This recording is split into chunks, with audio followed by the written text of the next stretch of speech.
terima kasih kita ucapkan. Ada satu poin yang disampaikan bahwa pengajian ini tidak akan sempurna dan mati tanpa partisipasi semua pihak, masuk kita sudah berarti. Majelis pengajian yang dirahmati oleh Allah, saya dengan bangga menyampaikan bahwa kenapa saya ada di sini. Saya teringat dengan ucapan Sayyidina Ali, Ana Abdul Iman Allamani Walau Hafal. Saya akan tetap taat dan patuh kepada orang yang mengajarkan kepada saya walaupun satu guru. Kira begitu. Abu Budi Tuku Haji Hasan Al-Basri adalah pimpinan pesantren Al-Ulum Dunia Syariah Masjid Raya Samarana, Kabupaten Biren. Beliau adalah sebagai guru saya. 35 tahun yang lalu saya telah menerima ilmu dari kami, yaitu di Budi Mesra Samarana. Alhamdulillah hari ini dengan berbagai aktivitas yang ada, saya diminta untuk mendampingi beliau memandu acara ini. Alhamdulillah, masyaallah. Hadirin berbahagia, untuk itu malam ini pertama Abu Budi akan menyampaikan tausiah pengajiannya. Lebih kurang mungkin kita serahkan kepada beliau minimum 30 menit atau menyesuaikan. Kemudian ketika beliau mengajukan materi pengajian, bapak-bapak, ibu-ibu ada yang ingin bertanya, silakan di SMS. Dibuka layanan SMS untuk pertanyaan ini pada nomor 0811 68 1153. Diulangi 08 11 68 1153. Kemudian juga nanti akan dibuka sesi pertanyaan langsung 1-2 orang atau disesuaikan dengan waktu yang kita miliki. Allah yang mulia, majelis pengajian yang berbahagia, para pendengar suara Radio Republik Indonesia Banda Aceh dimanapun berada, berbahagialah Anda, bahagia daripada proses pengajian malam ini. Dan malam ini memang betul-betul tanpa berlebihan saya sampaikan, Aceh sebagai Serambi Mekah itu sudah nampak. Karena di Madinatul Munawwarah dan Al-Masjidil Haram juga saat ini keadaan yang sama tentu sudah berlangsung dengan metode dan kajian berbeda. Bagi Bapak Ibu yang pernah berziarah situasi ataupun ke Masjid Nabawi, situasinya adalah seperti ini. Hamba Allah khusyuk, tawadu, ikhlas mengabdikan dirinya mendengar tausiah para ulama. Tanpa berpanjang kalinya, antara Abu Budi lagu dan tempat kami bersama.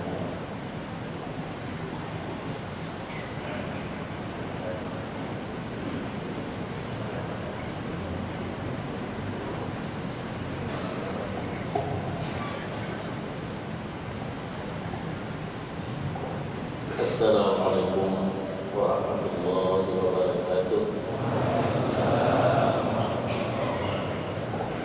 Bismillah, alhamdulillah, wassalatu wassalamu ala rasulillah wa ala alihi wa ashabihi wa mawala. Terima kasih kepada panitia dan terima kasih kepada Bapak yang mewakili yang telah menyampaikan kata-kata sambutan yang kita hormati seluruh pengurus Persebaya Baitul Arqam dan para hadirin dan hadirat yang dirahmati Allah. Sebagaimana biasa, saya akan membaca beberapa baris daripada kitab Sirus Salikin sebagai pedoman utama, dan insyaallah kita akan mengikuti dengan kegiatan tanya jawab. Qala Allahu subhanahu nafa'ana dan kata Al-Arif Billah, Sayyid Abdullah bin Alawi Al-Haddad dalam kitabnya yang bernama Kitab Ilmiyah wa Usulul Hukmiyah. Di sini bahasa Arabnya panjang sekali, kita baca terjemahnya saja. Kemudian daripada itu,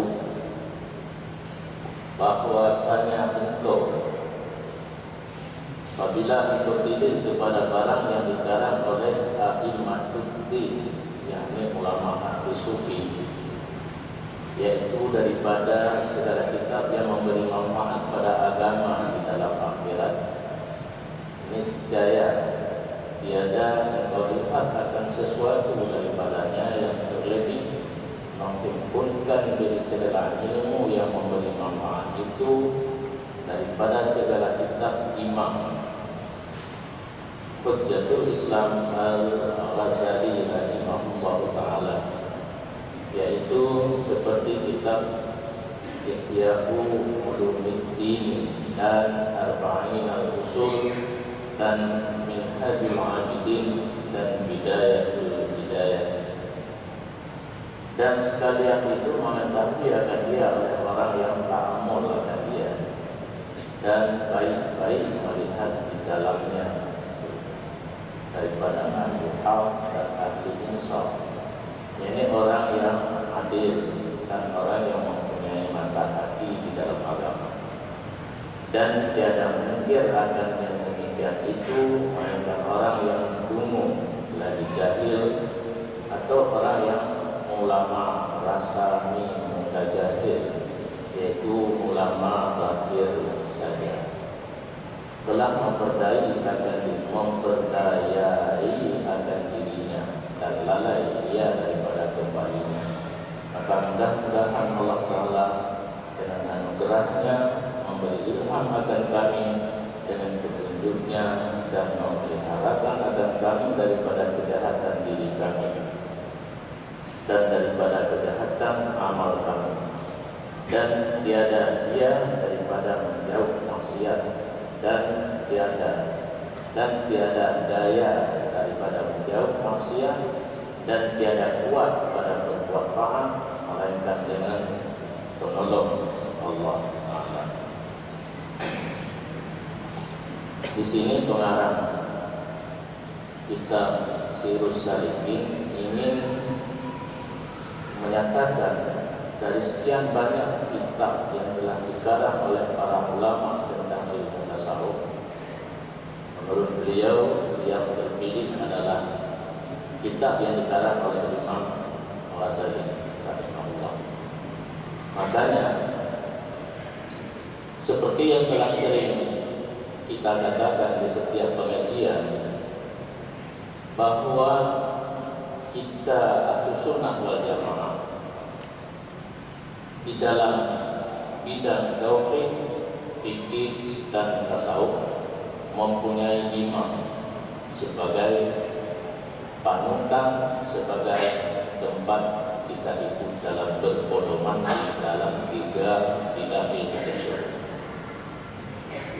Kalau tauhid kepada Imam Abu Hasan Asy'ari dan Imam Abu Mansur Maturidi, tidak boleh kepada uluhiyah, rububiyah, asma wa sifat.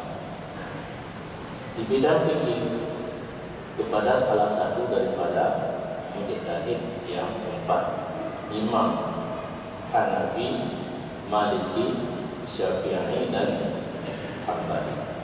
Dalam bidang tasawuf berpedoman kepada Imam Al-Ghazali ataupun Junaid Baghdadi. Tidak boleh ke yang lain, seumpamanya Karim Al-Jaidi.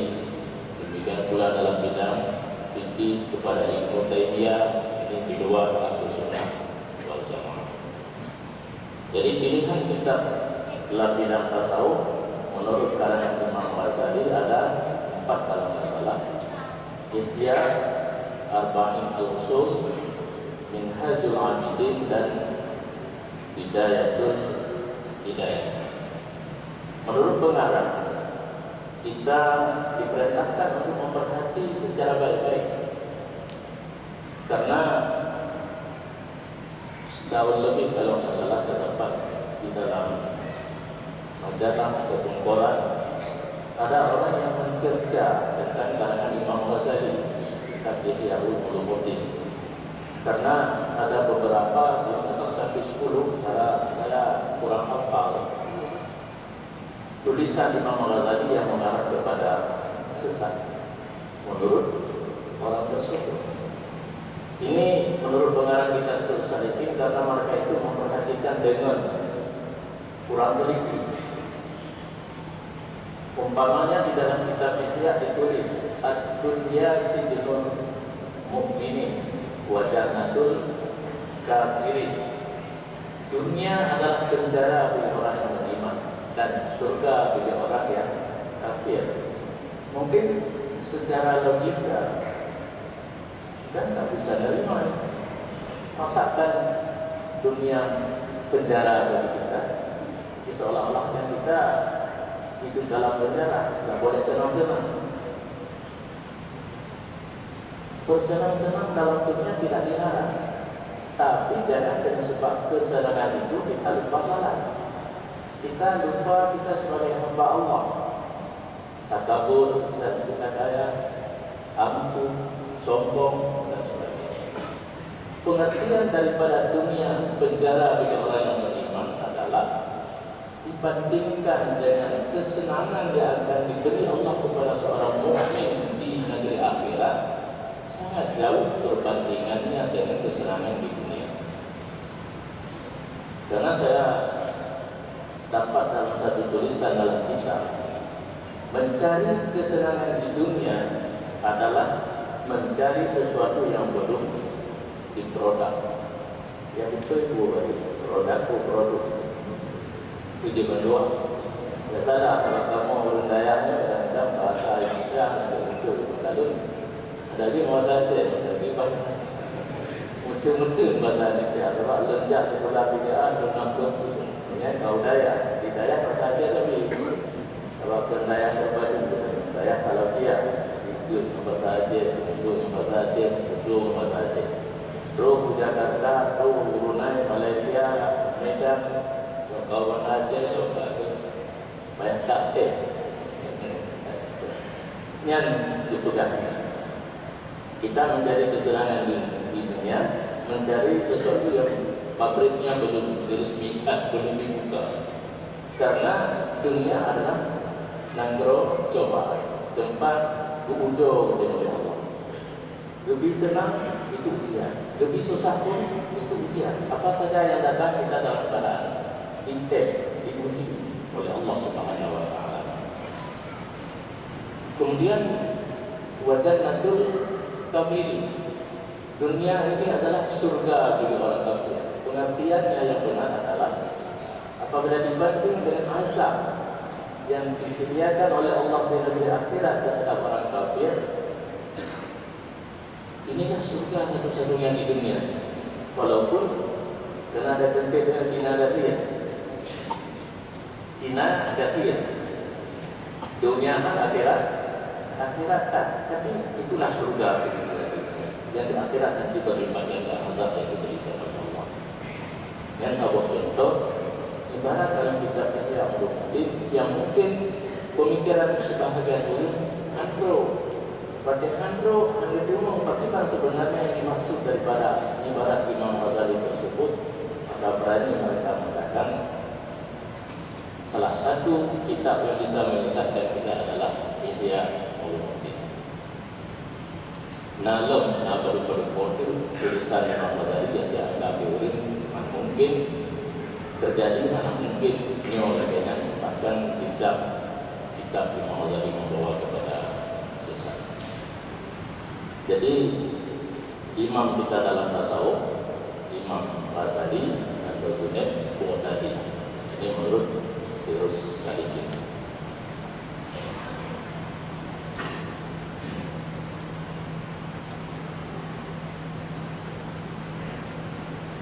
Dan kata Syekh Ibnu Ibad dalam Syarah Hikam yang nakal daripada Ibnu Athaillah, ketahui olehmu bahwasanya kelebihan ilmu yang berulang-ulang sebut dalam Quran yang aziz, yakni yang mulia, dan dalam hadis Nabi Sallallahu Alaihi Wasallam, hanya sungguhnya murad dengan dia itu yaitu ilmu yang memberi manfaat, yang menyertai agar dia takut akan Allah Ta'ala dan melengkapi agar dia itu hebat kepada Allah Ta'ala, seperti firman Allah Ta'ala, hanya mereka yang takut akan Allah Ta'ala itu yaitu daripada hambanya yang ulama. Maka menyatakan ia akan bahwasanya takut itu melazimkan akan ilmu dan paham daripada ini, bahwa ulama itu hanya saja mereka itulah orang yang takut akan Allah Ta'ala. Nyom kitab yang lain yaitu Ibnu Iman dalam kitab Syarah Hikam gunakan pendapat Ibnu Athaillah. Wadai ilmu dalam Al-Quran yang diulang-ulang dalam Al-Quran tentang ilmu, yang maksud dengan ilmu ini adalah ilmu yang mengarah kita untuk takut kepada Allah. Karena dalam Al-Quran Allah mengatakan, innama yakhsyallaha min ibadihil ulama. Hanya saja yang takut kepada Allah di antara hamba-Nya adalah orang yang berilmu. Menyampaikan dan kegoda ilmu pertanian, ilmu perdagangan, ilmu itu. Apakah dengan ilmu tersebut bisa berpengaruh untuk menambah takut kepada Allah? Ya, karena kadang-kadang yang dahulu yang tak ahli dalam bidang sesuatu bisa lupa kepada Allah. Kadang-kadang itu ilmu yang mengarah untuk takut kepada Allah adalah ilmu tasawuf. Karena ilmu tasawuf ilmu untuk membersihkan hati. Semakin hati bersih, semakin kecil daripada dosa. Sebab yang makin dosa makin berdoa hati, hanaya kepada Allah, han cinta kepada Allah. Makin bersih hati, makin kurang dosa, makin berat takut kepada Allah. Jadi ilmu yang dipuja dalam Al-Quran, ilmu yang dipuja dalam hadis adalah ilmu yang membawa kepada takut kepada Allah, yaitu ilmu tasawuf. Kemudian firman Allah, wa qala alladziina utul ilma, yakni dan berkata mereka yang mempunyai ilmu. Dalam Al-Quran Allah sering berkata, wa qala alladziina utul ilma, yang pernah berbicara, berkata-kata adalah orang yang punya ilmu. Jadi maksud dari ilmu yang secara kamu buat alih alihan dan alih al-istirah dan membina ilmu. Ilmu yang bermanfaat di dunia dan akhirat. Ilmu agama yang terdiri daripada tauhid, fikih dan tasawuf. Kemudian firman Allah, warasatuna fil ilmi, yakni mereka yang mahir dalam ilmu. Rasyid, mantap, mahir dalam bidang ilmu agama. Ini yang beliau berfirman. Dan firman Allah, wa qur rabbi zidni ilman, yang dikatakan oleh Muhammad, tambahi olehmu ya Tuhanku akan ilmuku. Dan demikianlah sabda Nabi sallallahu alaihi wasallam, innal malaikata tatadhu ajnihataha li talibil ilmi. Nabi sendiri dalam doa sering minta ditambahkan ilmu. Sedangkan kehebatan ilmu Nabi, Sayyidina Ali mengatakan, Rasulullah mengatakan, ana madinatul ilmi wa aliyun babuha. Aku kota bagi ilmu dan Ali pintunya di kota. Jadi perbandingan tingginya ilmu Rasulullah dengan ilmu para sahabat termasuk Sayyidina Ali sangat jauh. Kota Madinah, kota kan luaskan, memandang dengan kampung, memandang dengan pemukiman. Begitu hebatnya ilmu Rasulullah. Sedangkan Ali babuha, pintu daripada bakal tersebut. Tetapi Rasulullah dalam doanya, Rabbi zidni ilman, sebegitu tinggi, sebegitu banyak ilmu Rasulullah, tapi beliau selalu dalam doanya memohonkan kepada Allah supaya Allah menambahkan ilmu. Itu pertanda bahawa ilmu tidak ada batas. Orangnya kentut dia takut daripada laut tak bertepi, dia tak perlu menang. Ilmu itu ibarat laut tak bertepi. Tadi Hanafi. Maka aku mungkin kamu hidayah trik-trik, nanti dari Pak Samsulida, agaknya mohon kebijak pula, kebijak hidayah, iaitu takkan itu mohon tepat balik kita nahu sarah, mana waktu budak. Hanya ditinggal itu ini. Tapi akhir-akhirnya tahu kan? Betul betul. Ayah dengan sendiri langsung Pak Dun Kulasnya ada belum mendadak pihak dan menunggu pula begini. Terus jadi tidak ayah. Tak doktor dan kaji kuagi rektor. Alumni ini. Mana berubah belum ini? Man burono malamnya kita tolong ya Allah Taala. Saya beri maklum. Saya beri maklum berubah belum ini ya. Dan yang tidak pula. Tapi malamnya tahu, tapi itu yang berapa? Doktor, itu sebulan nanti. Malamnya itu berapa? Makanya kasihan. Kamu tak boleh nombor, Pak MPU Mutafar, Pak itu udah. Kita putih itu benar organisasi ulama masuk. Walau cuma dia itu tidak ya. Karena hati ke hidayah. Yang doa Nabi Islam minta sebab bertambah ilmu. Yang lain ada betul. Sehingga dengan itulah utubul ilmu minal mahdi ilal lahdi. Bentuklah ilmu daripada ayunan. Jadi orang ada ayunan. Baby sister yang di mana-mana. Yang kan menjamun maduha. Sebab madro kan kena sakit bersalin. Yang hero namanya maduha. Itu mana ni? Kadang maduha yang dimakan suami supaya tak timbul hilang hijau. Karena rame-rame ini kadang-kadang di maduha dan timang hijau. Hijau timang ke baby sister. Jadi kadang lagu dangdut kah, lagu India kah dan sebagainya. Maka nanti ada raya zikir-zikirnya tak kena diri. Tapi fadilah ilham ditanya berarti kadang Yahud dah berarti pada raya. Dengar lagi di sini setiap malam Jumat ada zikir dan yang mungkin akan seterusnya kita berzikir selalu untuk membersihkan hati. Kemudian yang ayat pada pedoman tentang kepuja orang yang berilmu. Kemudian sabda Nabi, Allah akan getir saya bagi orang yang menuntut ilmu. Tanya dan tuntut ilmu termasuk malamnya dan tuntut ilmu harus ke pesantren. Jadi satu tempat yang khusus untuk belajar ilmu, orangnya ada fikir apa dengan kebun malam belajar. Tanya yang kena kegiatan yang lain, yang keluarga lagi yang mulai terpipit di rumah rencana jatuh, kitanya di bawah naungan sayap daripada malaikat. Mana di kegalon?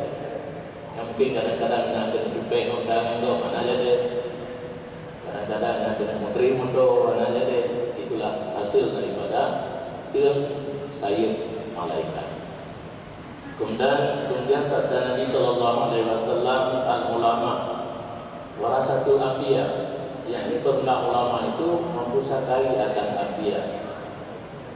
Kitanya ma'ruf di kampung kalau ngomong tentang pusaka Tanoblah, gede, motor, Honda. Rasulullah mana itu harta kepada Allah. Tapi yang diwarisi adalah ilmu pengetahuan. Sehingga sahabat yang tanya kepada Nabi, di masa Rasulullah Daud, kamu sesuatu hal langsung tanya kepada Rasulullah. Bagi Rasulullah nanti kamu hujah. Rasulullah dijawab, lun ubah kepada kata dua buah pelajaran. Tabuk pelajaran kena hanam butuh yang tabuk pelajaran itu membaca, yaitu Al-Quran dan Sunnah yang bisa dibaca. Yang tabuk itu adalah mati. Mati hanam itu ingat dulu, tapi di situ terkandung pelajaran yang cukup hebat. Sehingga Rasulullah menarik dalam sebuah hadis, kafa bil mauti wa'iyatan. Memadalah dengan kematian sebagai orang yang memberi pelajaran kepada kita. Makalah turun. Padahal matinya kita jauh ibadah. Dan yang kedua Allah, kita nyobi akan bawa Allah satu sana. Maka harus siap membuat persiapan, mempersiapkan persiapan untuk kembali kepada Allah. Kemudian Al-Quran dan hadis yang sebagai sumber utama bagi hukum. Karena kita mungkin memandung hal sanggup terpahami daripada ayat dan hadis, maka para ulama mujtahid ke sud hukum daripada ayat dan hadis ditubah kepada kitab mulai daripada bahasa Arab, rubah bahasa Jawa yang kita nyebut dan lelah dalam bahasa lain, apakah bahasa Inggris, bahasa Urdu. Nama itu sebagai pedoman untuk kita beragama. Dan sabda Nabi sallallahu alaihi wasallam, talibul ilmi takaffalallahu ta'ala birizqi. Yakni berulang orang yang menuntut ilmu itu telah menanggung Allah Ta'ala dengan rezekinya. Menyebabkan banyak orang dia pun rezeki ditanggung oleh Allah. Maka timbul pertanyaan, orang dia pun rezeki rempah dia orang isi. Hana ala gotok namun rekening dari Allah. Dia menjelaganya oleh berfikir. Pira tu pun hanya surah. Cara Allah tu bantu orang si yang barukan kita dalam itu akan buat pendidikan. Keminta pen payah. Berlai pen 50 ribu orang, dia mengelai 25. Hantik. Tetapi di saat anda berserah kepada pendidikan agama, berlai 50, 60. Caranya terserah. Yang orang muka kadang itu beda lagu oleh Allah Ta'ala. Orang anak muka dia itu merajak itu bela mengakui itu oleh Allah. Orang tarik becak itu bela orang seduk becak oleh Allah. Lain tak lewat pasal pun kita nak bantu anaknya kai kau. Dia terdob. Maksudnya ditanggung rezeki oleh Allah melalui berengsi. Melalui dia ada hidayah. Nah, belum meninggal. Tapi roh nanti tak main-main. Karena 5 ribu. Dipenya orang sendiri tak tinggal. Nah, dia punya tubuh hidayah. 8 juta malam. Baru ini kawannya nampak bengorduk. Baru ribu. Kau sampai bagi tubuh waktu bayar tangkap kau. Itu menarik dan punya tubuh yang kata bahasa. Kemit, namun malimau, malimau ada mungkat dan nakir. Karena kita juga saat habis bawa orang yang diantar jenazah dan juga penguburan, baru kita mungkat dan nakir. Malaikat mati kalau kita yang itu yang juga peraturan dia Allah mati selama orang diakir maka kumitnya sampai orang Jumaat. Yang orang hamil di malam mendadak kita enggak Jumaat orang libur malaikat. Apa meja ya? Itu pula orang Minggu yang ikut Masehi yang nak buku sih. Orang Sabtu dah malam hana dendam. Hana dendam malaikat. Tadi orang dah mengumpul orang Jumaat nanti dia perintah lah orang Sabtu. Karena malaikat hana dendam. Jadi orang hamil nak ulang mandang dia di buku, anak dama kata nakir, orang Jumaat orang pray, jadi anak kemilih, berarti kapre yang di buku. Mau roh kira adalah ilmu, pokok ini kena bantu enak ini. Mau roh kira ikhlas yang tinggal bantu lo belajar roh ini. Yang mana bertanggung rezeki orang yang tuntut ilmu oleh Allah. Hanya sungguhnya murad dengan ilmu pada segala tempat ini, yakni pada segala ilmu yang tersebut dalam Quran dan segala yang tersebut dalam hadis Nabi sallallahu alaihi wasallam itu, yaitu semuanya dikehendaki dengan dia itu ilmu yang memberi manfaat pada agama di dalam negeri akhirat. Yaitu telah tersebut segala ilmu yang memberi manfaat itu dalam kitab Imam Ghazali rahimahullah ta'ala seperti Ihya Ulumuddin dan lainnya yang tersebut dahulu itu. Dan demikian lagi segala fan ilmu tasawuf itu semuanya ilmu yang memberi manfaat di dalam dunia dan akhirat.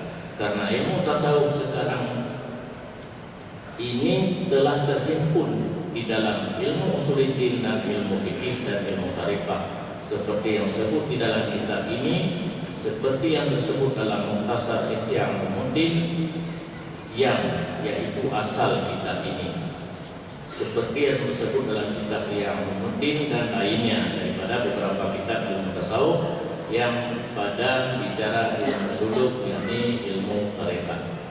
Jadi kembali ditegaskan di sini oleh pengarang bahwa ilmu yang dicegat dalam Al-Quran, ilmu yang dicegat di dalam hadis Nabi adalah ilmu yang memberi manfaat untuk agama di dalam negeri akhirat ini. Yang ilmiah yang ditulis dalam kitab Ihya dan menancip dalam Mukhtasar Ihya geringkas hana tutup jilid yang kemudian oleh pengarang kitabnya diterjemah daripada kitab Mukhtasar Ihya. Terdapat di dalam kitab yang ilmu usuluddin, ilmu fikih dan ilmu tarekat. Maksudnya kitab Sirus kita nyebutnya karena bahasa itu ilmu fatwa. Tauhid natino, fikih natino, tasawuf natino. Dan dari karena inilah kata Syekh Abu Hasan Asyadzili radhiyallahu anhu, barang siapa tiada masuk mengetahui dalam ilmu ini, yakni ilmu tasawuf, niscaya mati ia padahal ia mengekali atas beberapa dosa yang besar. Padahal ia tiada mengetahui ia akan demikian itu. Itanya yang membaca pihana takut ilmu tahu yang digedi mati dalam keadaan dosa besar. Bahkan karena ilmu tasawuf adalah salah satu ilmu fardhu ain. Arti fardhu ain harus dimiliki, dikuasai oleh setiap individu berorangan, masing-masing harus bisa mengerti. Jadi bagaimana digedi meninggal dalam keadaan dosa besar. Dan lagi kata Syekh Ibnu Ibad dalam Syarah Hikam, bermula segala ilmu ini, yakni ilmu tasawuf itu yaitulah sayukia bagi manusia bahwa mengkaramkan di dalam menuntut agar dia akan umurnya yang lanjut itu, dan jangan ia memadai daripadanya dengan banyak dan jangan memadai ia dengan sedikit. Bermula ilmu yang lain daripada ilmu tasawuf ini terkadang tiada berkehendak kepadanya dan terkadang memberi mudarat ia akan orang yang mempunyai ilmu itu pada mengekali ia atasnya. Dan saya telah minta diharakan Rasulullah sallallahu alaihi wasallam dengan Allah Taala daripada ilmu yang tiada memberi manfaat itu di dalam hadis yang masyhur daripadanya, yaitu sabda Nabi, na'udzubillah min ilmin la yanfa'. Artinya aku minta diharap akan Allah daripada ilmu yang tiada memberi manfaat. Ilmu tasawuf adalah ilmu yang seharusnya kitanya dapat bewade yang kita yaitu lagi guna betul-betul ilmu minal mahdi ilal lahdi yang Nabi piu tapi ilmu tasawuf hanjuki kumada dengan lebih mantan, tapi harus tak kuasai dan tak amalkan. Dan hati tak kumada dengan yang ini, karena penyakit yang harus kita ketahui yang buruk dalam hati dan berdudabah yang kemudian terisi dengan sifat-sifat yang ada. Karena Rasul pernah berpegang ilmu yang hana manfaat hanjuki murno hanjuki tuntut, bahkan roh sendiri Rasulullah berlindung kepada Allah daripada ilmu yang hana memberi manfaat. Dan lagi kata Syekh Ibnu Ibad, Ketahui olehmu bahwasanya telah datang dalam Al-Quran dan hadis Nabi SAW beberapa banyak daripada kelebihan ilmu dan ulama yang tiada dapat dihinggakan akan banyaknya itu, dan tiada diharap hasil yang demikian itu melainkan bagi orang yang sahih niatnya, dan sahih niatnya pada demikian itu, bahwa adalah kasatnya dalam menuntut ilmu itu, yaitu karena menuntut keredaan Allah Ta'ala dan karena mengamalkan akan dia pada barang yang memberi manfaat padanya di dalam akhirat, dan karena mengisyaratkan yang menghendaki ia keluar daripada gelap jahil kepada nur ilmu. Maka inilah yaitu niat yang sahih yang dipuji atas kemudiannya itu di dalam akhirat, dan mengambil faedahnya itu di dalam dunia pada perbuatan ibadah, yang disegerakan akan faedah